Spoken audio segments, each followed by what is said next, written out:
Alors la semaine dernière, le pasteur Laurent a partagé sur le point une église vivante et une église unie. Amen. Et moi ce matin, je vois les jeunes là-haut. Là. Est-ce qu'ils sont là-haut les jeunes là? Ouais. Voilà, ils sont ensemble, ils sont unis, c'est eux qui l'ont décidé. Voilà, on va se mettre de côté, pas qu'ils veulent se mettre à part ou de côté. Non, c'était le meilleur endroit où ils pouvaient être plus ou moins discrets. Et puis ils m'ont dit, voilà, on veut louer, on veut adorer le Seigneur ensemble comme on l'a fait hier. Alléluia, ça c'est une bonne chose, c'est bon de voir notre jeunesse, qu'elle brille dans ce temps un peu bizarre et compliqué. Et ils ont le désir de se multiplier, c'est-à-dire d'aller arracher à l'enfer des âmes de leur âge. Est-ce que vous êtes d'accord avec ça? C'est parce que tout simplement on est une église vivante. L'église de Dieu est vivante. Et la semaine dernière, effectivement, vous aviez vu une église vivante est une église unie. Ce matin, on va voir ensemble, peut-être la semaine prochaine également, certainement, une église vivante est une église engagée. Engagée, pas dégagée, engagée. Amen. Amen. Engagée, c'est mettre, donner quelque chose, engage, c'est faire en fait un gage. Lier quelqu'un à une promesse ou une convention. Lier sa conscience, c'est individuel, c'est soi-même, par une promesse, une convention ou une obligation librement consentie. Ça, c'est être engagé en général, en vue d'une action précise ou d'une situation donnée. On pourrait se poser la question, mais qu'est-ce qu'une personne engagée? C'est tout simplement quelqu'un, et j'aime le début de cette phrase, qui prend position. C'est fort. Et c'est juste quelqu'un qui prend position, qui agit dans le domaine soit politique, sociaux ou religieux. C'est quelqu'un, il y a des exemples, et je sais qu'il y en a parmi nous, des personnes qui se sont engagées dans l'armée. On s'engage. Moi, j'ai connu à mon époque, peut-être quelques jeunes qui ont connu ça, le service obligatoire. Qui a fait son service obligatoire? Allez, ce n'est pas un appel au salut, vous avez le droit de lever la main, les amis. Voilà, c'est pas un appel au don non plus. Voilà, la plupart, beaucoup de jeunes, de plus de bons, ont fait leur service obligatoire. Voilà. Et moi, j'ai vu, quand j'ai fait le mien, quand j'ai été appelé au service obligatoire, je me souviens d'un jeune homme, lui, c'était vraiment une corvée pour lui, c'était vraiment, je vais dire, bon, c'est l'expression, vous connaissez, un calvaire, enfin bref, c'était vraiment une problématique, il était déjà dans la vie active et on l'a obligé, il était même marié, je crois, il avait 1 ou 2 enfants et puis il a dû tout arrêter pendant un laps de temps, 10 mois, afin de servir dans un service militaire obligatoire. Et je me souviens qu'il y avait c'était un gars, bon, après on est d'accord ou pas, mais c'était lui, c'était son histoire, il avait des cheveux jusqu'ici et il est venu avec. Ouais, vous rigolez, hein? Ouais. Il est passé à la tondeuse, le gars. Bref, moi j'aurais coupé avant, mais bref. C'était obligatoire, c'était un poids. Mais par contre, il y a ces hommes et ces femmes qui s'engagent d'eux-mêmes. J'ai envie de servir mon pays, ma nation. Ça, c'est quelqu'un d'engagé. Il y avait, comment dirais-je, donc on continue, pardon. Pourquoi il est important de s'engager, en règle générale? La principale motivation des personnes qui rejoignent une association à titre bénévole est l'envie d'être utile et d'agir pour les autres. C'est quelque chose de bien, mais ça, c'est partout, on le trouve partout. C'est effectivement, en devenant bénévole, on donne du sens à sa vie. Car on s'engage pour une cause qui nous tient à cœur, mais plus que tout, je lis très mal, pardon, mais plus que tout, on est plus heureux. La plupart des personnes qui s'engagent dans le bénévolat, ils y trouvent quelque chose comme une paix, comme une joie de donner, etc., etc. Une église vivante est une église qui s'engage, une église engagée.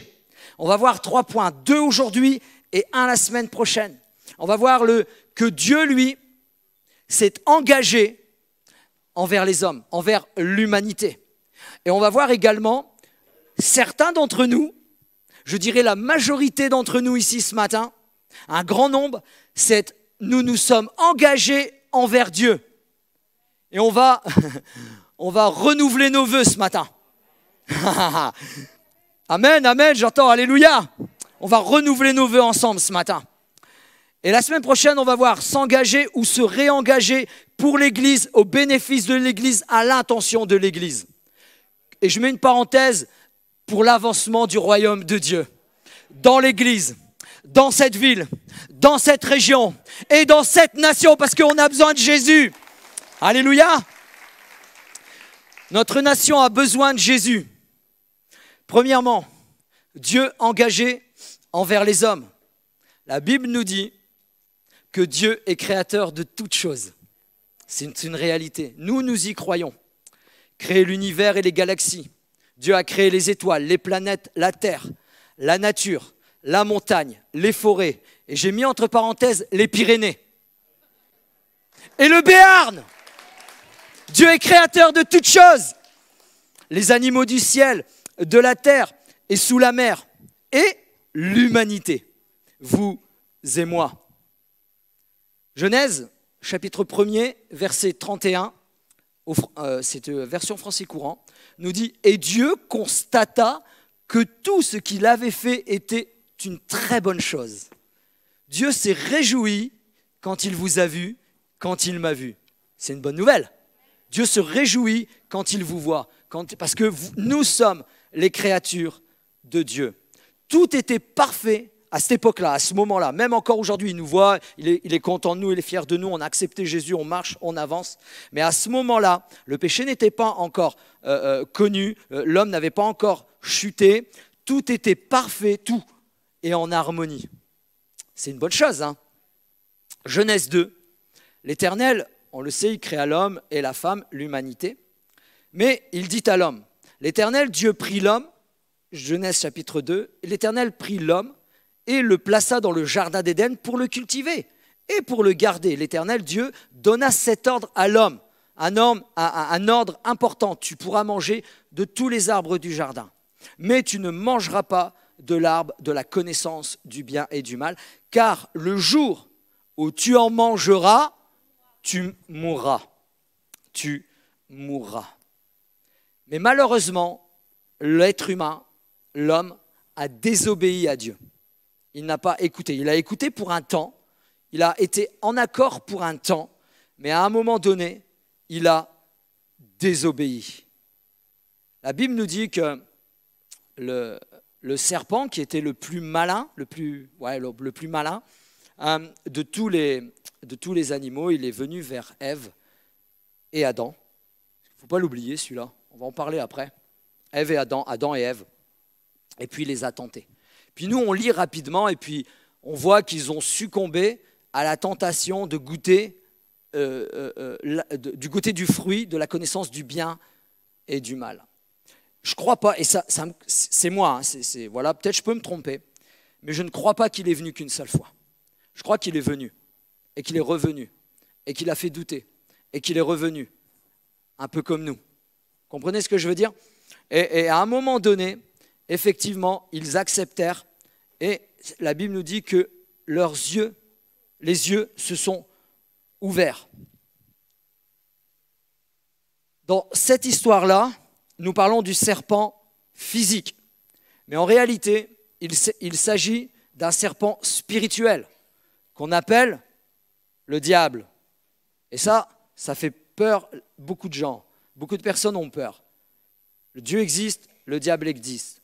Le diable qui vient du mot grec, diabolos, c'est le calomniateur.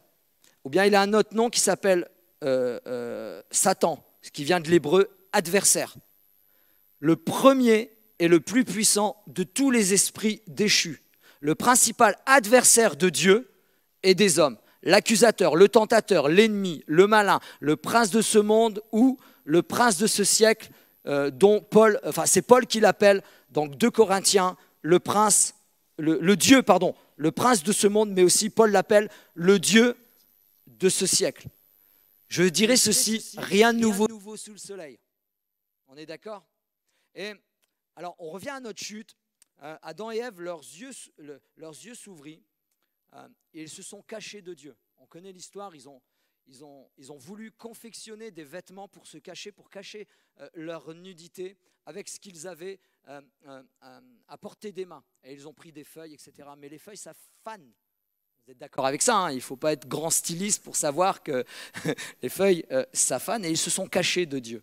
Mais j'aime ce verset qui dit, au verset 9, « Mais l'Éternel Dieu appela l'homme et lui dit, « Où es-tu » Ça aussi, c'est d'actualité. L'Éternel Dieu appelle toujours les hommes, les femmes, les jeunes, les moins jeunes, « Où es-tu » afin qu'ils s'approchent de lui. Mais aussi nous, ce matin, il nous appelle, « Où es-tu » Où es-tu dans ton engagement? Où es-tu dans ta vie avec moi? Où es-tu dans ta relation avec moi? Et des fois, on essaye de se cacher. Mais Seigneur connaît toutes choses. David dit, où irai-je me cacher loin de toi? J'irai dans les montagnes? Non, tu es là. J'irai sous l'eau? Non, tu es là. Etc. etc. Et il répondit, c'est l'homme. Et il répond, l'homme, pardon. Il répondit, j'ai entendu ta voix dans le jardin et j'ai eu peur parce que je suis nu et je me suis caché. Et l'Éternel Dieu dit, qui t'a appris que tu es nu? Est-ce que tu as mangé de l'arbre dont je t'avais défendu de manger? Moi, j'aime, Dieu pose la question. Ça ne vous trouble pas? Moi, ça m'interpelle. Dieu connaît tout. Il sait tout. Il est omniprésent, omnipotent, omniscient. Il connaît toutes choses. Mais il lui pose la question. Et il lui pose la question. L'homme répondit, la femme. Ça aussi, hein. Bon, bref. Ah ouais, vous rigolez, hein. L'homme répondit, la femme que tu as mise près de moi m'a donné de l'arbre et j'en ai mangé. Au début, il était tout content, le gars. Wouh, il faisait, ah les gars là, ok, tout content, ouais, je suis marié, j'ai trouvé mon épouse, etc. Et puis tout de suite, là, je l'accuse, c'est de sa faute, c'est à cause d'elle. De toute façon, c'est toujours de ta faute. Je rappelle des... Bon, ok, on avance. L'homme répondit, voilà, la fille, et l'Éternel Dieu dit à la femme, pourquoi as-tu fait cela? Elle n'allait pas mieux, hein. Elle l'a fait, hein. Ouais, tout à l'heure vous avez ri, hein, mesdames. Elle l'a fait, hein. Elle l'a fait. La femme répondit, bah c'est le serpent là qui m'a séduit. En fait, tout le monde, c'est pas moi, c'est lui. Et ça non plus, ça n'a pas changé. C'est jamais nous. C'est toujours les autres. T'es un mauvais, t'es ceci. De toute façon, c'est ta faute si je suis comme ça, etc., etc. Et ce matin, je vous apprends rien, mais Seigneur, change encore nos cœurs. C'est pas mon point, hein. On va y venir à mon point, mais c'est important de s'arrêter sur certains versets. L'Éternel Dieu dit au serpent, puisque tu as fait cela, tu seras maudit entre tout le bétail et entre tous les animaux des champs. Tu marcheras sur ton ventre et tu mangeras de la poussière tous les jours de ta vie. Et c'est sur ce verset d'après qu'on va discuter, qu'on va partager. Je mettrai inimitié entre toi et la femme, entre ta postérité et sa postérité. Celle-ci t'écrasera la tête, j'aime ce geste, hein. Celle-ci t'écrasera la tête et tu lui blesseras le talon. Et après, en fait, je voulais les lire, mais ça ne sert à rien de les lire. Et après, il y a les sanctions à cause du péché. Vous savez que je crois que Dieu n'est pas un Dieu qui est là et qui, vous savez, souvent dans la tradition, on nous dit « Ouais, Dieu va te punir et tout ». Non, moi je crois que c'est nos péchés qui nous punissent et qui nous privent de la présence de Dieu. Comprenez? Donc ça ne sert à rien. Après, Dieu annonce les sanctions que l'être humain va avoir à cause de son péché. Ce matin, on va parler d'un engagement durable. Et on va voir le verset qu'on a lu, verset 15. Je mettrai inimitié entre toi et la femme, entre ta postérité et sa postérité, et celle-ci t'écrasera la tête et tu lui blesseras le talon. Les paroles qu'on vient de lire, tout simplement se rapportent, comme on l'a dit tout à l'heure, au diable lui-même, à l'ennemi de nos âmes lui-même. C'est une déclaration que Dieu a faite. On les a décrites comme protévangélisium, c'est-à-dire le premier évangile l'annonce. Ce n'est pas l'évangile qu'on trouve, mais c'est une idée, c'est une pensée. C'est tout simplement une déclaration prophétique de l'hostilité perpétuelle entre l'ennemi de nos âmes et la femme. Pourquoi la femme? Tout simplement, la femme représente l'humanité, pas que la femme en elle-même, mais ça représente l'hostilité, le combat, etc., entre l'ennemi de nos âmes, qui est le diable, et chacun d'entre nous, et l'humanité tout entière.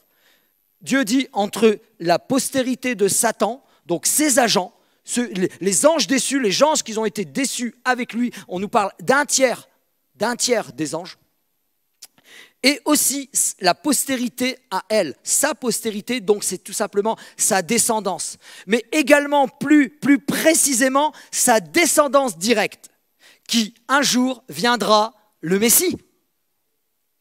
Cette proclamation annonce que la postérité de la femme écrasera la tête du diable, blessure mortelle annonçant sa défaite totale et définitive. Cette blessure fut administrée au calvaire quand notre Seigneur vaincut de manière décisive le diable, l'ennemi de nos âmes. À son tour, Satan blessera le talon du Messie. C'est une déclaration que Dieu fait. Une blessure annonçant ici la souffrance, la crucifixion, et même sa mort. Ainsi, Christ souffrit sur la croix et même mourut.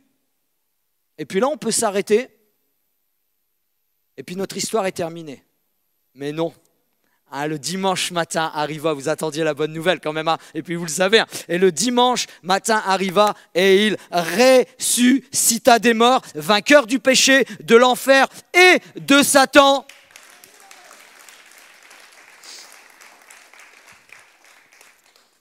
Une petite remarque, la bonté de Dieu manifestée par la promesse de l'avènement du Messie avant même que soient prononcées les sentences que Dieu a communiquées aux hommes au verset suivant qu'on n'a pas lu. Mais je ne peux pas continuer sans m'arrêter encore une petite minute. De temps en temps, il faut s'arrêter. Et cette proclamation, on va relire le verset, je mettrai entre la tête, donc écrasant, cette proclamation annonce que la postérité de la femme écrasera la tête du diable, et c'est ça que je voulais relire. Blessure mortelle annonçant sa défaite totale et définitive. En fait, on ne réalise pas, mais l'ennemi de nos âmes a été littéralement et totalement vaincu à la croix. Jésus l'a vaincu. La Bible nous dit que Jésus l'a mis sous ses pieds et que Jésus est mort, bien sûr, mais qu'il est ressuscité. Mais Jésus a été enlevé et il est au ciel. La Bible dit qu'il intercède pour son Église. Il a reçu toute autorité, il a reçu tout pouvoir et il l'a transmis, communiqué à l'Église de Dieu. À vous comme à moi, l'ennemi, il est vaincu. Est-ce que vous le dites ça dans votre quotidien, quand il y a des difficultés, quand il y a des problèmes, quand vous pensez que le diable vous attaque à fort et à mesure? Il n'y a qu'une seule chose qu'il peut faire. Il n'y a qu'une seule chose qu'il peut faire, c'est rugir comme un lion. Et je vous assure qu'un rugissement de lion, ça fait peur. J'en ai déjà entendu. Le chien me fait peur. C'est comme ça, demandez à mon épouse. Mais j'ai entendu un jour un rugissement de lion. Je vous assure que waouh! Mais en vérité, il ne peut faire que ça. Excusez-moi de l'image, mais lui, il est en cage. Il ne peut pas sortir. L'ennemi de nos âmes a le seul pouvoir que nous lui donnons. Je répète, l'ennemi de nos âmes a le seul pouvoir que tu lui donnes. Mais Dieu l'a vaincu sur la croix. Jésus l'a vaincu. C'est une blessure mortelle annonçant sa défaite totale et définitive.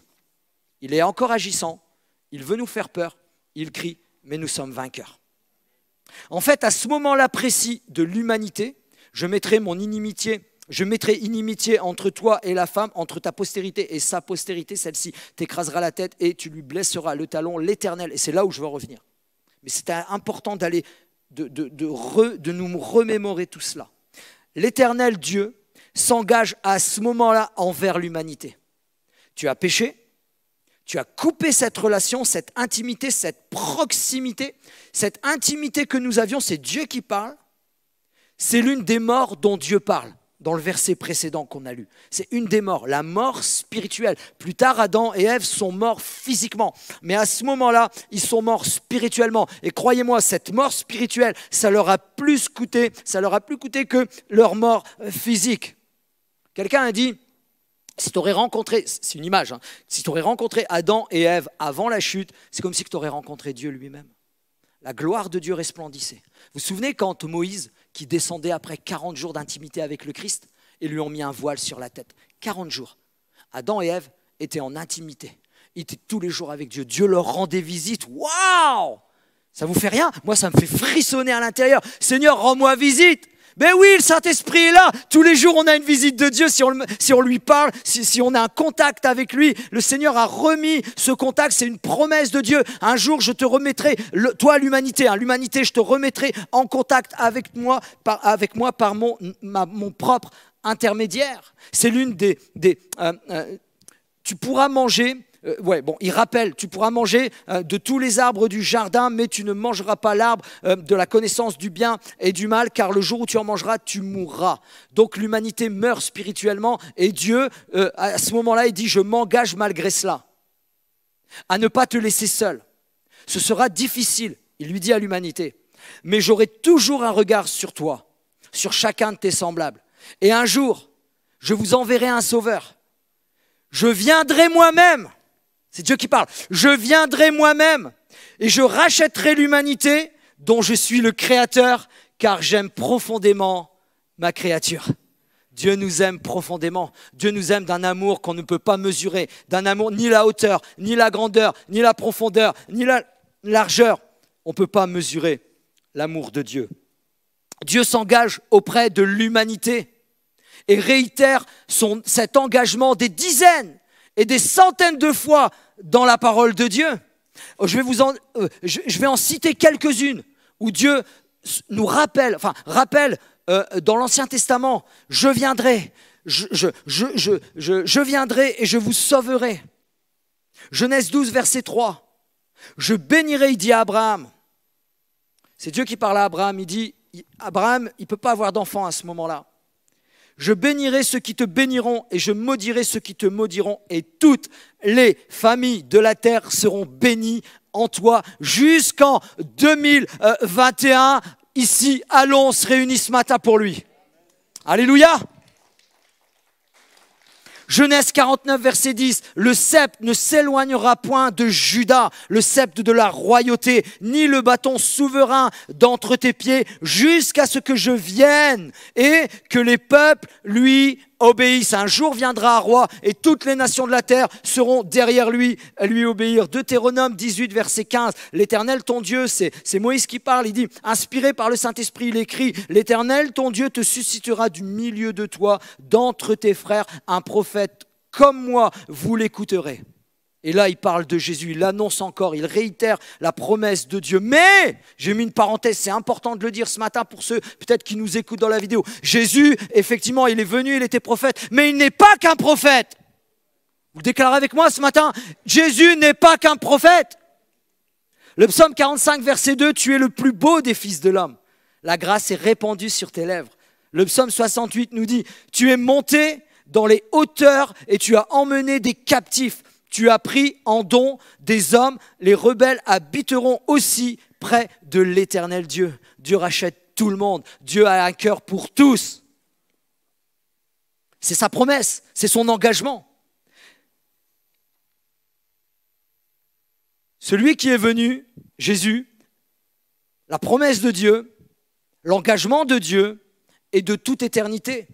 Michée 5, verset 1, « Et toi, Bethléem, Ephrata, petite d'entre les milliers de Juda, de toi sortira pour moi celui qui dominera sur Israël et dont l'origine remonte aux temps anciens, au jour de l'éternité. » Il sera oint du Saint-Esprit, il aura l'onction. Ça veut dire, on l'appellera le Christ, car il aura l'onction de Dieu. L'Esprit de l'Éternel reposera sur lui. Esprit de sagesse et d'intelligence, esprit de conseil et de force, esprit de connaissance et de crainte de l'Éternel. Il sera roi également. C'est moi qui t'a oint, mon roi sur Sion, ma montagne sainte. Il sera également sacrificateur. Il sera également sacrificateur. Et je dirais même, grand sacrificateur. L'Éternel l'a juré et il ne s'en repentira point. Tu es sacrificateur pour toujours, à la manière de Melchisédek. Alors les 2 ou 3 versets qu'on vient de citer, on aurait pu s'arrêter une demi-heure, 3/4 d'heure, 1 heure et demie. On n'a pas le temps. On prend le temps? Non. Et puis, on aurait pu exposer point par point. Mais le but est où tu veux en venir. Pourquoi nous rappeler toutes ces prophéties? Parce que Dieu lui-même s'est engagé envers l'humanité et a tenu la promesse de son engagement. Toutes ces promesses, je dirais. Tout ce que Dieu dit s'accomplit. Tout ce que Dieu a déclaré arrive. Dieu s'est incarné. Jésus, qu'on a appelé le Christ, il s'est donné sur le bois maudit, il est mort, mais aussi il est ressuscité.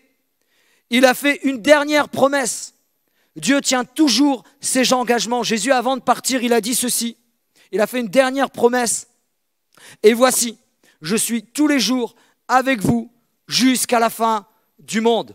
Le Seigneur est en ce moment même avec nous. Alors pourquoi récapituler tout ça? On connaît, on le sait. Et je sais que vous le savez tous. Mais rappelons-nous l'engagement de Dieu. Et Dieu tient toujours ses engagements. Et ce que je veux dire par là, Dieu va jusqu'au bout. Et là, bien sûr, on va passer au deuxième point. Nous aussi, nous nous sommes engagés à un moment donné. Est-ce que nous, on va jusqu'au bout? Est-ce que nous, on persévère? 1 Pierre, chapitre 3, verset 21. Cette eau était une figure du baptême, ce qui n'est pas la purification des souillures du corps, mais l'engagement d'une bonne conscience envers Dieu. Ça, c'est notre engagement. Et qui maintenant nous sauve, vous aussi, par la résurrection de Jésus-Christ, qui est à la droite de Dieu depuis qu'il est allé au ciel, et que les anges, les autorités et les puissances lui ont été soumis. Là, dans ce verset, on nous rappelle que le Seigneur Jésus est au-dessus de tout. Il contrôle tout, il sait tout, il voit tout. Et on connaît tellement ça qu'on oublie qu'il peut intervenir même dans notre petit problème.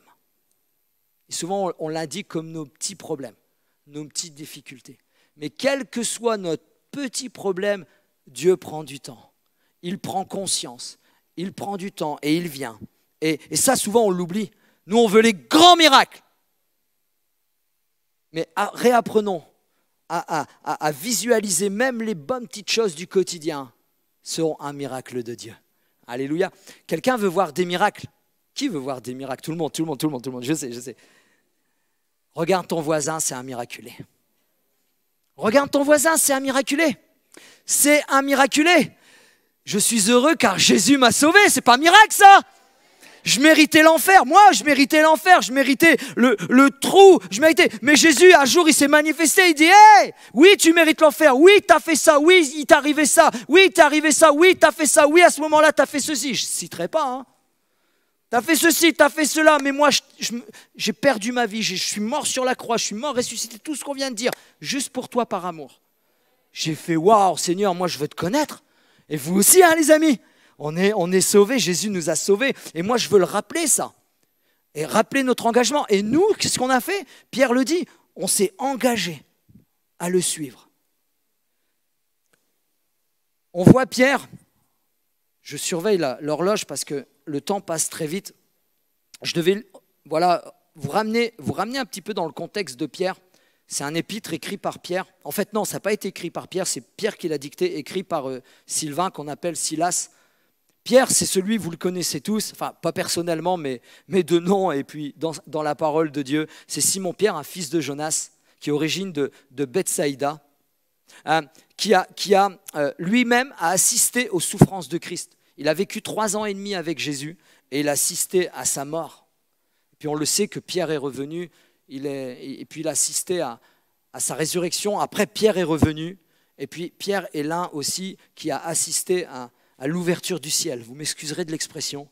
Le ciel s'est ouvert et la puissance de Dieu est descendue. Hein, promesse de Dieu, le Saint-Esprit. Et ce moment-là a tellement bouleversé Pierre qu'il s'est levé devant ceux qui ont poussé le peuple à crucifier Jésus devant le Sanhédrin, devant les chefs religieux, et il a annoncé l'évangile. Et moi j'aime, les hommes, ils ont dit, ouais, mais ils ont tellement été convaincus de péché. Qu'est-ce qu'on doit faire pour être sauvés? Repens-toi, fais demi-tour de ce que tu aimes, de ce que tu pratiques, de ce que tu vis au quotidien. Fais demi-tour, tourne-toi vers Jésus et fais-toi baptiser. Et pourquoi je vous rappelle ça? Ça, c'est l'engagement. Ça, c'est l'engagement que vous et moi, nous avons fait, que chaque être humain doit faire pour être sauvé, pour être un jour près de Dieu. Quelqu'un a écrit que cette lettre, la lettre de Pierre, cette lettre garde toute son actualité pour l'Église d'aujourd'hui.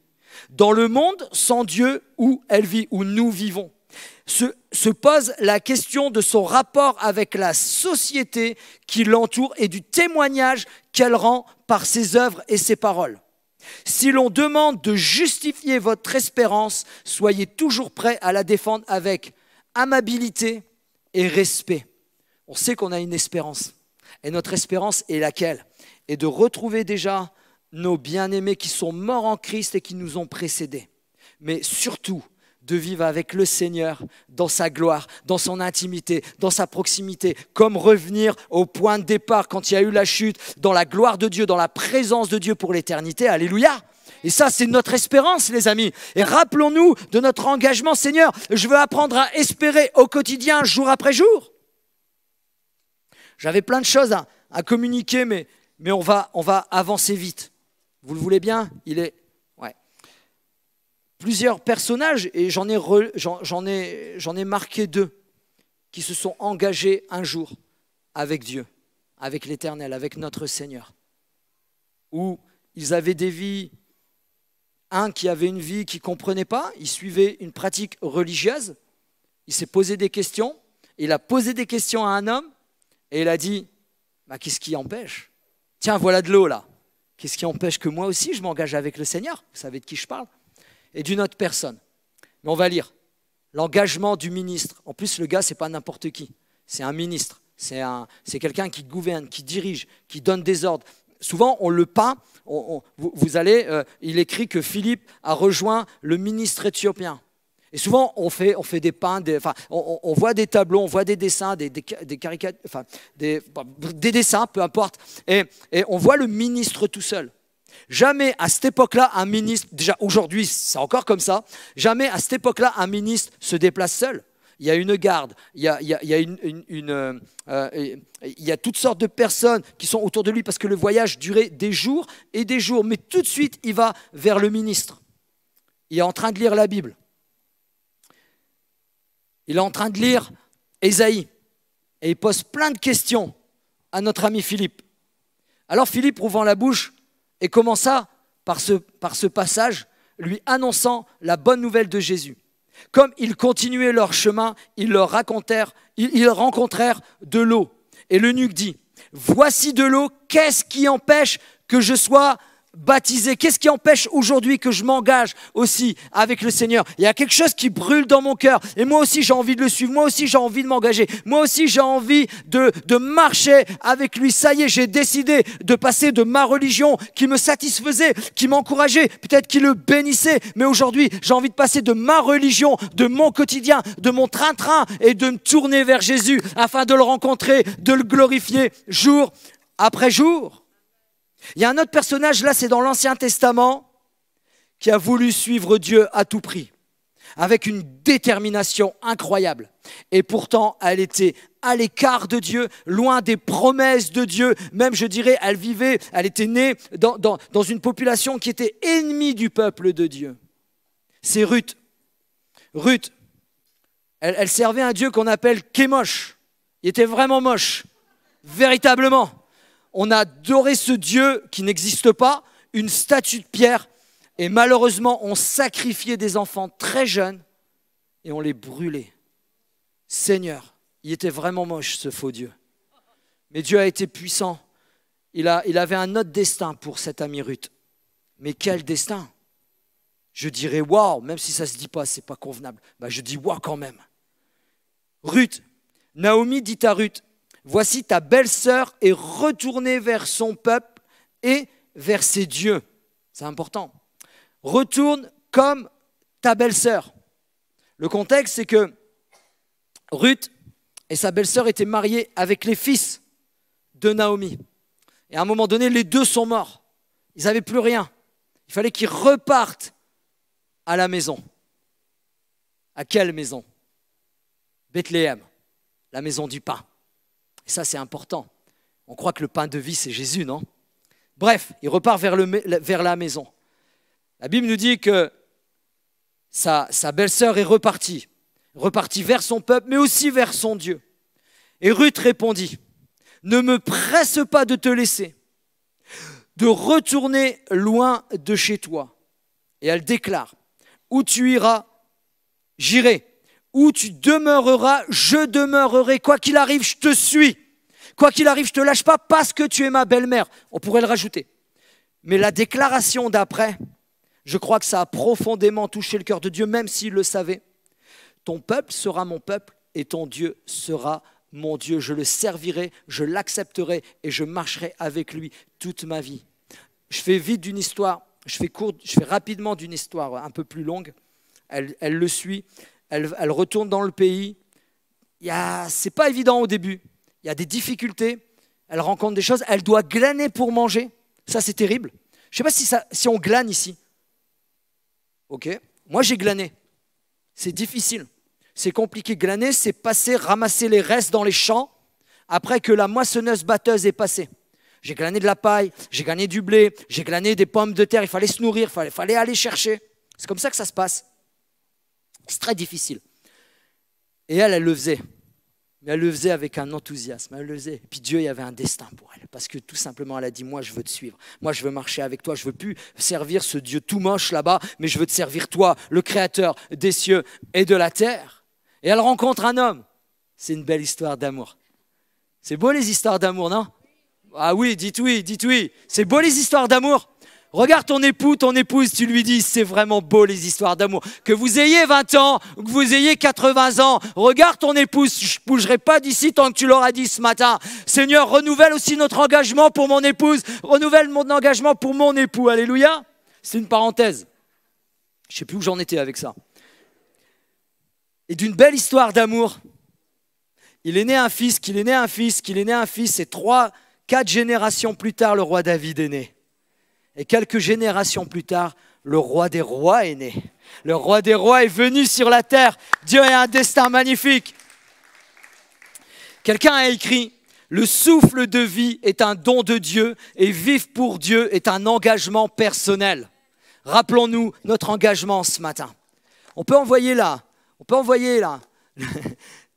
On va conclure ce matin. On va envoyer la musique. Souvenez-vous. Vous ne connaissez pas la musique là?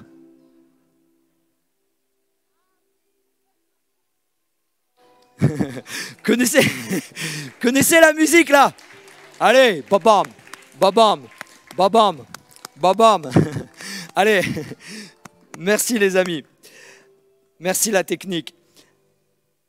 C'est l'engagement. Il y a quelques années, peut-être pour les uns et pour les autres, vous vous êtes engagés dans les eaux du baptême, amen, mais dans le mariage.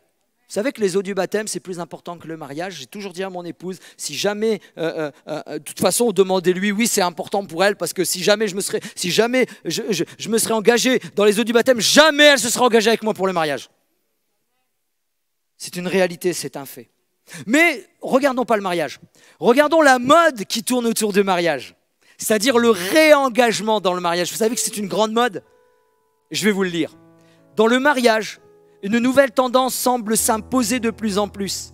Le renouvellement des vœux de mariage. Ou comment se dire joliment, je t'aime. C'est beau ça, hein? Je t'aime une nouvelle fois. Bon, je vous invite à le dire au quotidien. Hein? Si c'est vrai, dites-le à votre femme, dites-le à votre époux. Je t'aime. On vous explique pourquoi et comment renouveler ses vœux pour le meilleur et le meilleur. Cette tendance est venue des États-Unis et aujourd'hui très prisée.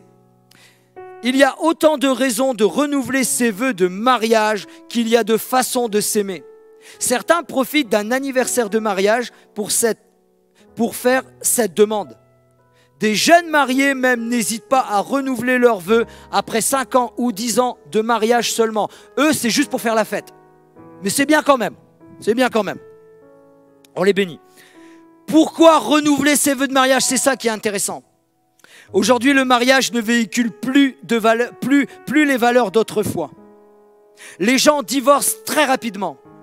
Si vous avez connu un divorce, ne soyez pas culpabilisés. Dieu a une nouvelle vie. Dieu, il y a un nouveau truc. Dieu, il y a un nouveau chemin pour vous ce matin. Mais c'est renouvellement de mariage.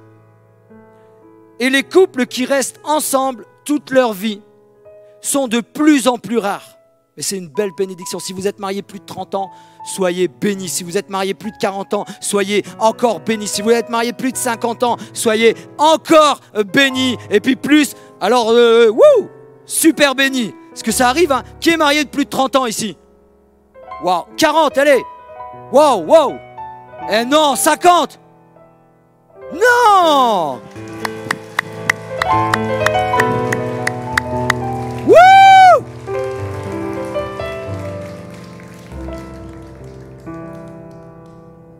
56 ans, 56, 57. 56. On va te déclarer à la... Hein? 60 piles.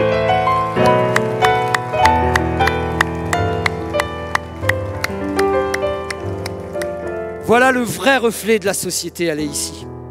On n'est pas parfait, on n'est pas les meilleurs, mais Seigneur, quand on est engagé par ta grâce, Seigneur, on va aller jusqu'au bout. Alléluia, jusqu'au bout. Gloire à Dieu. Ceux qui tiennent font figure de héros. On a applaudi les héros ce matin. Des héros des temps modernes qui parviennent à braver les aléas de la vie à deux et font face à toutes les éventuelles épreuves d'une histoire amoureuse. Cet acte si romantique est la manière parfaite de dire à l'autre à quel point on l'aime et que le point des années et de la routine n'ont pas eu raison de cet amour et pourquoi ne pas s'offrir une seconde lune de miel en tête à tête.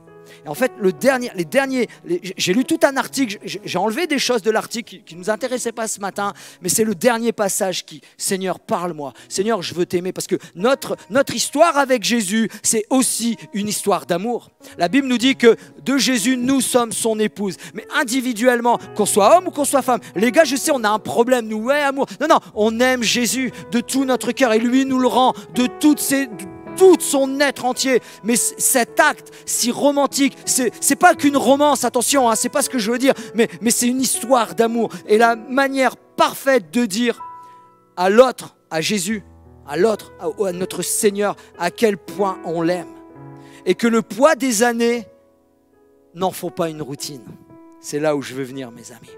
Seigneur, moi dans ma vie chrétienne, je ne veux pas de routine. Seigneur, même si j'ai eu la routine là, ces derniers temps, ces derniers mois, ces dernières semaines, ces dernières années, peut-être à cause de circonstances, peut-être à cause de difficultés, Seigneur, je me suis rassis et Seigneur, ce matin, je veux comme ces hommes, comme ces femmes, comme ces 10 ans, ces 20 ans, ces 30 ans, ces 40 ans, ces 50 ans, ces 57 ans, ces 60 ans de mariage ont renouvelé leurs vœux. Seigneur, moi ce matin, ça fait 5 ans, ça fait 10 ans, ça fait 3 mois, ça fait 3 semaines, ça fait 30 ans, ça fait 50 ans, ça fait 40 ans que je marche avec toi. Mais ce matin, Seigneur, je veux me lever dans mon cœur et je veux dire, Seigneur, moi ce matin je veux renouveler mes vœux en ton égard.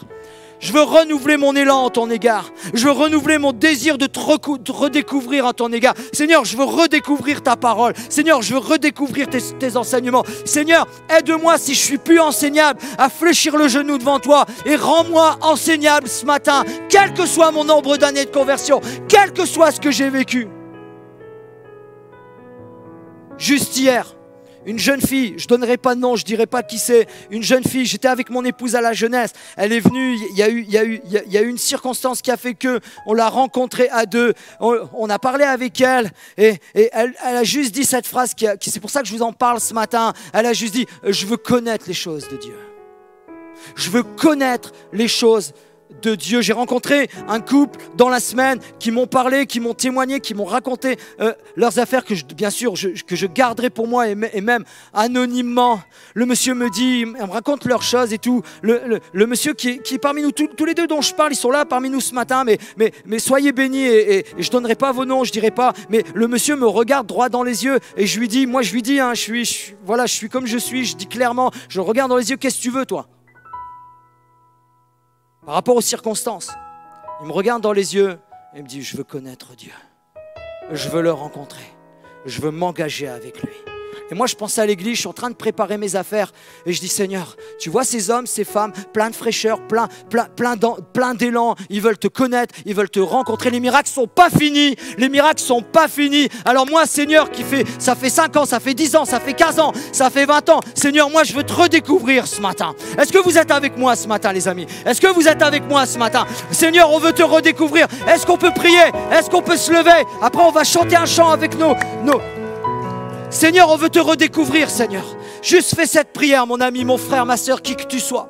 Qui que nous soyons ce matin, moi je me lève, Seigneur, et j'ai besoin de te découvrir. Faites cette prière, demandez-lui. Peut-être tu le connais, peut-être tu connais les choses de Dieu même par cœur. C'est pas ça que je t'appelle. C'est Seigneur, moi je veux découvrir ta présence. Seigneur, je veux être boosté par toi. Je veux être boosté, je veux me réengager. Seigneur, je veux renouveler mes vœux ce matin. Seigneur, je veux être saisi. Peut-être le poids de la vie t'a déstabilisé. Parce qu'il y a des moments dans la vie où il y a comme un éclair qui tombe, comme un ouragan qui nous tombe dessus et puis ça nous décourage. Et ça nous enlève toutes nos forces. Et ça nous enlève... Et puis là, à ce moment-là, les mauvaises pensées commencent à arriver. Tu vois celui-là, tu vois celui-ci, tu vois celle-là. Et puis tout doucement, on commence à se détourner, à lâcher. Ou alors, on laisse les choses rentrer petit à petit. Parce qu'il n'y a plus cette connexion, cette intimité, cette proximité avec Dieu. Ce matin, vous et moi, nous sommes invités à réfléchir, à repenser. Et peut-être ce matin, il y a quelqu'un qui n'a pas encore fait cette démarche avec le Seigneur. Peut-être tu viens depuis quelques semaines, peut-être quelques mois, peut-être quelques années. Tu es là, tu es sympathisant de l'Église et sois bienvenu, sois béni de Dieu. Mais ce matin, je t'invite à prendre conscience que Jésus veut plus que tu viennes à l'Église. Il veut te tendre la main. Et il veut te dire, viens, mon fils, ma fille. Et il te remontre, il te remémore ce qu'il a fait pour toi. Et il te dit, viens t'engager avec moi. Viens avec moi. Ou ce matin, peut-être, quelqu'un, il a besoin de revenir à Dieu. De revenir à Dieu. Tu es là dans l'église depuis des années. Mais il y a quelque chose en toi qui est comme mort. Il y a quelque chose en toi qui s'est séché. Il y a ta louange qui s'est peut-être asséchée. Il y a ta vie de prière qui s'est peut-être asséchée. Et bien ce matin, c'est le moment où tu dis, Seigneur, moi je t'apporte ce qui est mort. Moi je t'apporte ce qui est malade. C'est Seigneur va redonner vie ce matin. Le Seigneur va redonner vie ce matin. Est-ce qu'on peut prier, les amis? Est-ce qu'on peut ensemble réclamer une grâce particulière de Dieu, une action particulière de Dieu? Est-ce qu'on peut commencer tous ensemble à déposer au pied de la croix, à venir à Jésus et dire, Seigneur, moi je t'abandonne ça. Seigneur, je ne veux pas me laisser sécher plus que ça. Souvenons-nous de l'homme à la main sèche. Jésus, il dit, lève-toi devant tout le monde. Là, ce matin, on est tous levés, mais ça te concerne toi. Il dit, lève-toi. Et donne-moi ce qui est sec. Donne-moi ce qui est mort. Donne-moi ce qui a perdu la vie. Et comme je l'ai dit tout à l'heure, Dieu va redonner vie ce matin. Je déclare au nom du Seigneur des renouveaux dans vos vies. Je déclare ce matin des renouveaux dans vos ministères. Des renouveaux dans vos engagements. Une fraîcheur spirituelle comme tout à nouveau dans ta vie personnelle. Dans ton intimité avec Dieu. Dans le nom de Jésus.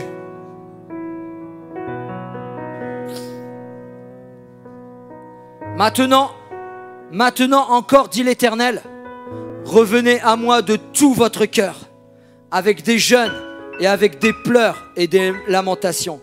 Et il dit ceci au verset 13. Déchirez, et je me mets dedans, déchirons nos cœurs et non nos vêtements, et revenons à l'Éternel, notre Dieu, car il est compatissant et miséricordieux, lent à la colère et riche en bonté. Seigneur, tu es merveilleux et ce matin, on veut revenir à toi de tout notre cœur, de tout notre être entier. Alléluia. Seigneur, sois loué, sois béni, Jésus.